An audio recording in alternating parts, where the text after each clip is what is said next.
The suitcase. The man stood at the edge of the platform, leaning heavily on his suitcase. It was an unusually large, worn leather case with brass clasps that gleamed faintly under the dim lights of the train station. The surface of the leather was cracked, each line telling a silent story of its many journeys. His shoulders drooped with exhaustion, his face pale and lined like a map of a hard life. The suitcase wasn't just heavy in his hands. It seemed to pull on his very soul, anchoring him to a moment he couldn't escape. Around him, the station buzzed with subdued energy, passengers coming and going, the occasional announcement crackling over the speakers, and the distant rumble of an approaching train. The air was thick with the scent of damp concrete and faint traces of oil, a mix that seemed to cling to everything.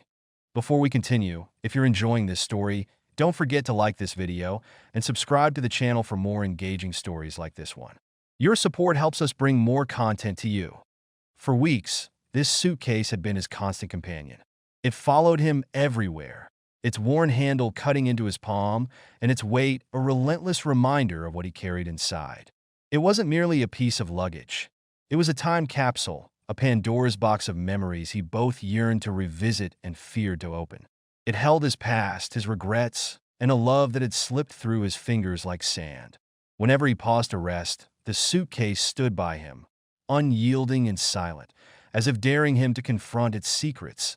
The night air was cool, carrying with it a faint metallic tang from the tracks. He shivered, though not entirely, from the chill.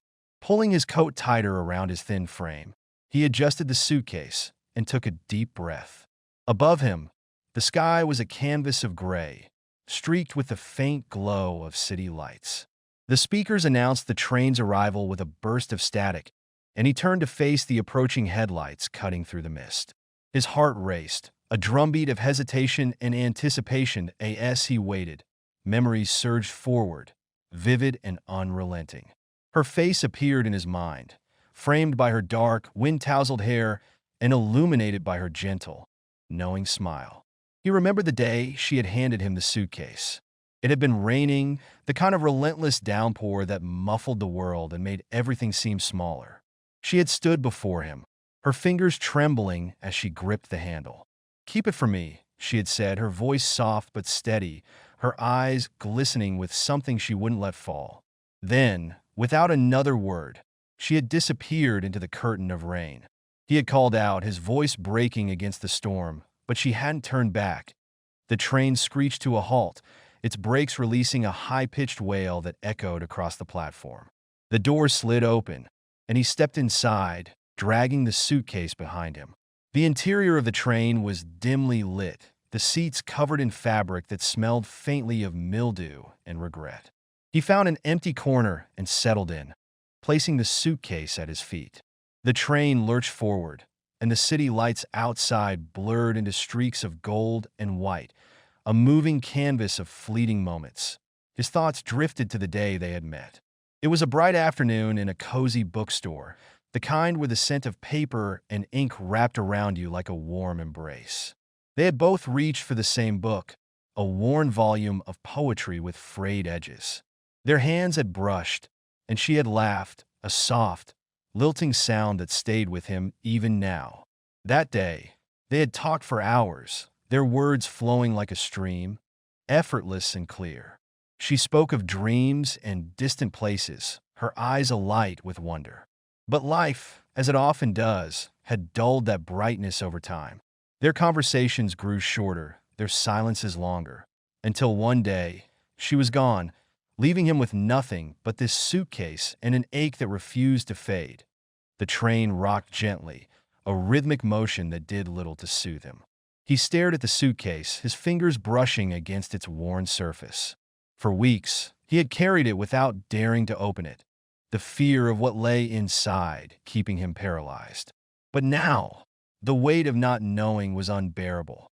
With trembling hands, he unlatched the brass clasps. The sound of the locks clicking open echoed in his ears like a gunshot. Inside, the contents were meticulously arranged, as if she had packed not just with care, but with purpose. A neatly folded scarf lay on top, its fabric soft and faintly scented with lavender. Beneath it was a leather-bound notebook, its edges worn, the cover embossed with faint floral patterns. His hands shook as he opened it, revealing pages filled with her handwriting, delicate, flowing letters that danced across the paper. There were sketches, fragments of poetry, and notes written in the margins, as if she had poured her soul onto each page. Remember, if this story resonates with you, please take a moment to like the video and subscribe to the channel. It means so much and helps us create more meaningful content. At the bottom of the suitcase lay a small box tied with a ribbon. He hesitated, his breath catching in his throat, before untying the ribbon and lifting the lid. Inside was a photograph of the two of them, taken on a sunlit day in the park. They were laughing, their faces close together, radiating a joy that felt almost foreign now. Beneath the photograph was a letter, its paper soft and slightly yellowed with age. He unfolded it carefully, his eyes scanning the words that seemed to leap off the page. "If you're reading this," it began, "I'm sorry. I'm sorry for leaving without an explanation, for burdening you with this suitcase and my memories. I had my reasons, though I'm not sure they were good enough. Please know that I cared for you deeply, more than I could ever express. This suitcase holds pieces of me, but it's not meant to weigh you down. When you're ready, let it go." The train slowed as it approached the next station. The man sat motionless, the letter trembling in his hands. A tear traced a path down his cheek, but his heart felt lighter. He closed the suitcase gently, stood up, and carried it to the door. When he stepped off the train, he left the suitcase behind on the seat, a relic of a past he was finally ready to let go of. The platform was quiet, the air crisp and clean. Above him, the sky was a vast expanse of stars, each one a tiny beacon of hope. For the first time in weeks, he walked without the weight of the suitcase pulling him down. The road ahead was uncertain, but it was his. And that was enough. Thank you for staying with us through this story. Don't forget to like and subscribe to the channel for more heartfelt stories. See you in the next one.